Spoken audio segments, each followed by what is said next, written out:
여러분 안녕, 반갑습니다. 원년성 목사입니다. 발음이 꼬였네요. 여러분 요즘 청매도 잘하고 있고 또 예배 때도 청매 가져와서 줄 긋고 또 이렇게 받아 적는 여러분의 모습, 또 한 명 한 명의 얼굴들이 아직도 생생합니다. 너무 잘하고 있어요. 목사님이 여러분 내일부터 이제 출애굽기를 하니까 좀 도움을 주고자 이렇게 영상을 준비했습니다. 어떻게 하면 출애굽기 잘 읽을 수 있을까? 또 출애굽기는 어떤 중심으로 읽으면 좋을지를 여러분이 간단하게 오늘 설명드리려고 합니다. 영상이 짧으니까 여러분 보시고 들으시면서 내일부터 큐티하는 데 도움이 되면 좋을 것 같아요. 우리 먼저 출애굽기 하면 떠오르는 장면들이 좀 있을 겁니다. 뭐가 있을까요? 홍해의 기적, 그리고 또 여러 가지 10가지 재앙 이야기, 또 만나 이야기, 또 모세가 하나님을 만났던 이야기. 한번 우리 영상을 한번 볼까요?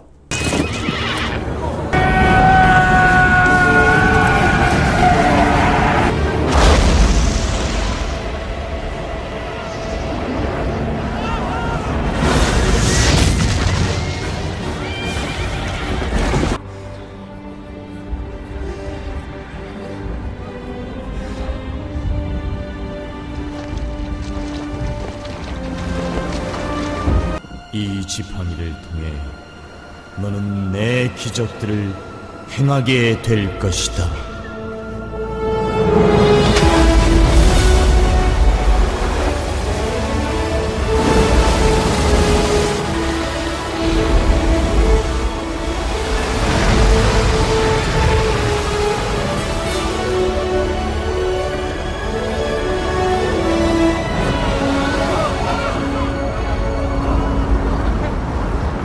네, 영상을 보니까 알겠죠?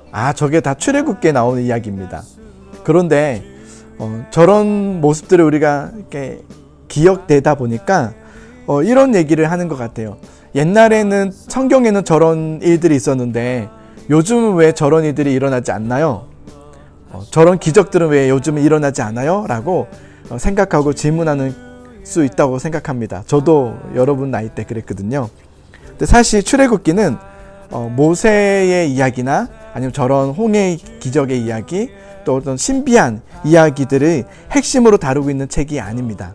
출애굽기는 하나님의 구원과 해방이 바로 그 중심이고 핵심 키워드입니다. 그래서 우리가 출애굽기를 읽을 때 그 모든 과정들을 통해서 결국 보아야 할 것은 하나님의 구원과 해방입니다. 하나님이 어떻게 구원하시고 또 해방을 이루시기를 원하시는지를 우리는 출애굽기를 통해서 볼 수 있어야 합니다.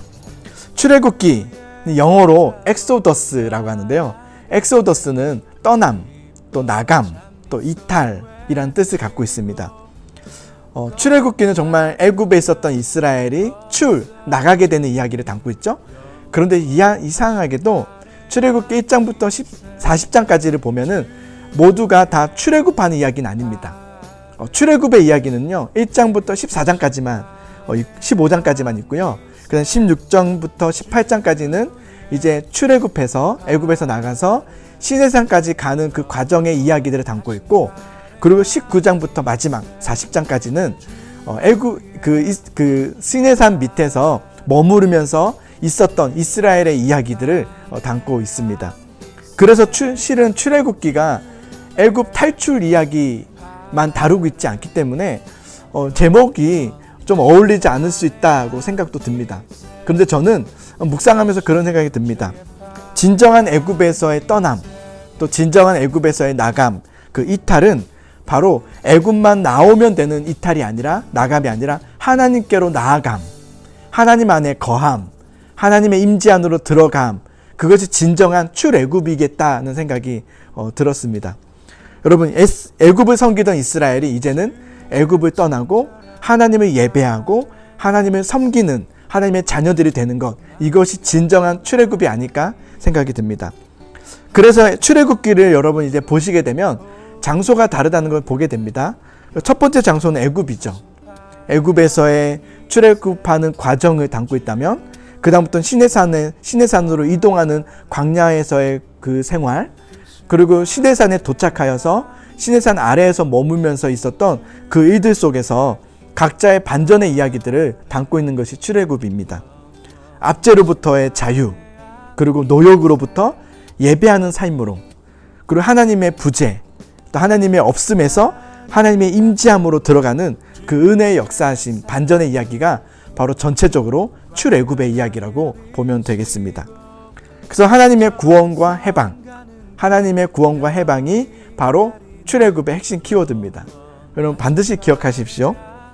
자, 내일부터 이제 읽어 내려갈 때 꼭 하나님의 구원과 해방을 기억하시면서 출애굽 1장부터 쭉 읽어 내려가시면 좋을 것 같아요.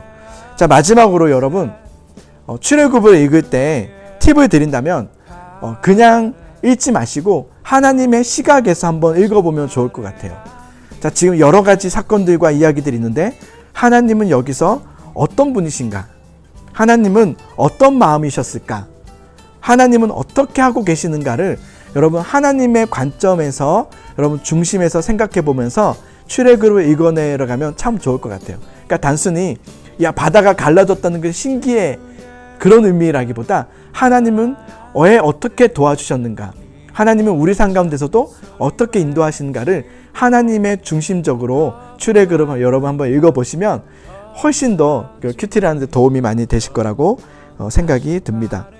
자, 여러분 하나님의 구원과 해방, 그리고 하나님의 일하심, 하나님의 그 마음, 또 하나님의 역사하심을 여러분 보면서 출애굽을 읽어 내려가시고 또 그 출애굽을 통해서 우리의 여러분 각자의 삶도 한번 돌아보셔서 하나님은 우리 삶 가운데 어떻게 구원하시고 진정한 해방, 진정한 자유를 어떻게 주기를 원하시는가, 우리를 정말 이끌어 가시고 싶으신 그곳은 어디인가를 여러분 한번 묵상하시면서 우리를 향하신 하나님의 구원의 그 열심, 하나님의 인도하심을 우리가 한번 묵상해 보면 좋을 것 같아요. 자, 출애굽기 내일부터 우리 여러분 읽어 내려갈 때 하나님 중심으로 하나님의 구원의 열심을 생각하면서 여러분 내일부터 열심히 하루하루를 하나님 묵상하는 출애굽기가 되면 좋을 것 같아요.